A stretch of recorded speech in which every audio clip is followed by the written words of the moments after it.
you so much. Hello, Patriots. I'm Cedra Crenshaw. And until a few weeks ago, I was just one mom in a process of political evolution. After a brief career in auditing, my husband and I started a family.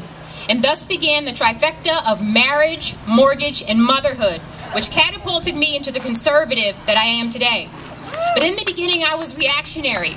A few years ago, I read an article in my local paper that referred to parents who had the nerve to teach their children in accordance with their religious values as Nazis. I was outraged. I wrote my first letter to the editor.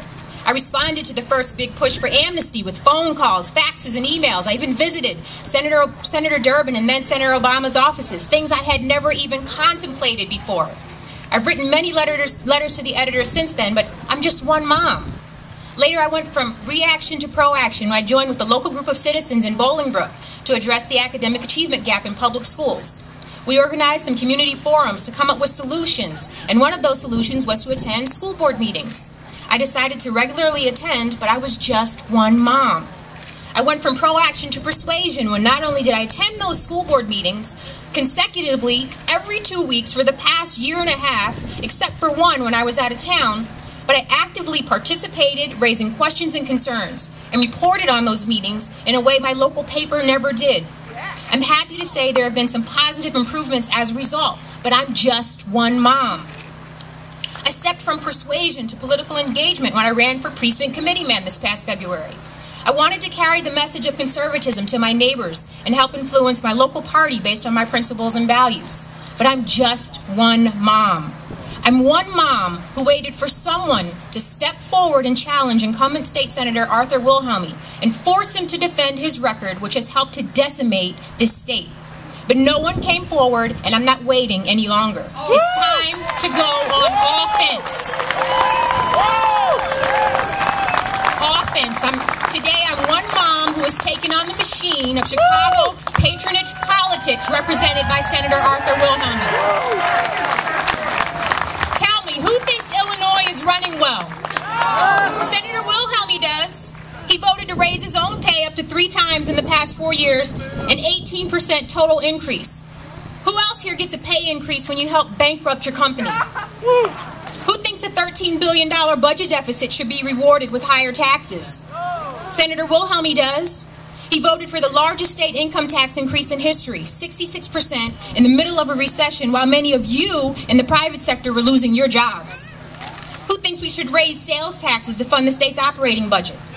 Senator Wilhelmi does. He voted to do just that. Who thinks former Governor Blagojevich should have gotten a pass for his unethical behavior?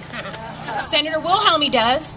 When it came time to recall Governor Blagojevich, Senator Wilhelmi voted present.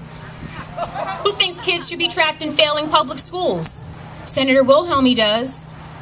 He voted against providing vouchers to public school students in the lowest performing schools. In our global economy, education will be critical to our economic prosperity, so we should be expanding, not limiting school choice. Look, voting is about giving consent to the people who will govern you. It's about making a conscious choice. And because Senator Wilhelmi is running unopposed, I've entered this race to offer the citizens of the 43rd Senate District a clear choice based on principles. This is my pocket Constitution and Declaration of Independence. I understand that our rights come from God, not from government. The only transformation I want to see in our nation and in our state is a transformation back to our founding principles. As a result, I'm pro-life, I'm pro-Second Amendment, I'm pro-family. I believe marriage is between a man and a woman, and I believe the state of Illinois shouldn't even consider raising taxes until after conducting a forensic audit to cut out the waste, fraud, and duplication in state government. That is the basic amount of respect owed to you, the taxpayer. You see, just like you, my husband and I live within our means. We don't have everything we want, but we have everything we need, and we're thankful for it. When we bought our home 10 years ago, we put money down, a lot of money for us. We got a conventional fixed-rate mortgage that we could understand, but more importantly, that we could afford. And because we don't like owing money, we made extra payments and we paid it off in 8 years. We own a truck and a car that's 14 years old. My husband's had the car longer than he's known me.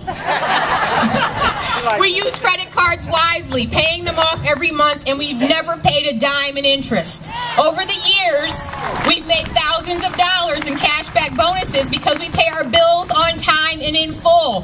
What a concept! The last thing we'd ever do is mismanage our finances and expect you to pay the bills. But this is exactly what happens in Springfield, and this is why I need your help. I'm one mom taking on the machine of Chicago politics. Look, Ronald Reagan said this: freedom is never more than one generation away from extinction. We didn't pass it to our children in the bloodstream. It must be fought for, protected, and handed on for them to do the same. Or one day, we will spend our sunset years telling our children and our children's children what it was once like in the United States where men were free. If you feel like you're just one mom or one dad, please come see me. Come join my campaign. We can join together and we can send a shockwave to Springfield. We will not lay down. We will go on offense and actively engage in the political process to preserve and advance freedom. Please help me take on the machine. If you live in Bolingbrook, Romeoville, Woodridge, Lamont, Lockport, Crest Hill, or Joliet, please go over to my table, sign my petitions, volunteer for my campaign. We need more accountants and fewer lawyers in Springfield. God bless you.